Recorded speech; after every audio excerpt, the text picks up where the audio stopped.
خاموش ہو جائیں، چند لمحے کے لیے رک جائیے گا، اس ماں کی ویڈیو دیکھیے گا۔ پاک وطن شاداب چمن اے پیارے پاکستان، اونچی تیری شان، سورج سے بھی چمکیلی ہے تیرے پہاڑوں کی پیشانی۔ یہ ایک ماں کی پکار ہے، ایک ایسی ماں کی جس کے دل سے نکلنے والی صدا پوری قوم کو جگا رہی ہے۔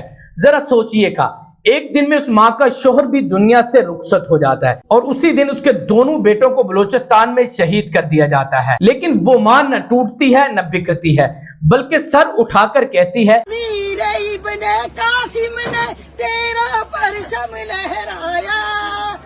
اے میرے پیارے پاکستان، تیرا نام سب سے اوپر ہے۔ یہ 2 بیٹے کیا، اگر میرے 15 بیٹے بھی ہوتے تو میں تجھ پر قربان کر دیتی۔ یہ کوئی کہانی نہیں، یہ حقیقت ہے۔ یہ ماں اپنے دکھ میں دفن نہیں ہوئی، بلکہ دشمن کے منہ پر تماچا بن کر ابھر رہی ہے۔ جس ماں کا سب کچھ لٹ گیا، اس کی زبان پر فخر کے نعرے ہیں اور اس کے سینے میں صرف ایک جذبہ ہے کہ پاکستان زندہ باد، پاکستان ہمیشہ کے لیے زندہ باد۔ وہ کہتی ہے کہ میرے بیٹے پنجابی تھے مگر وہ پاکستان کے لیے جیے اور شہید ہوئے، میں پنجابی کو ہمیشہ زندہ رکھوں گی۔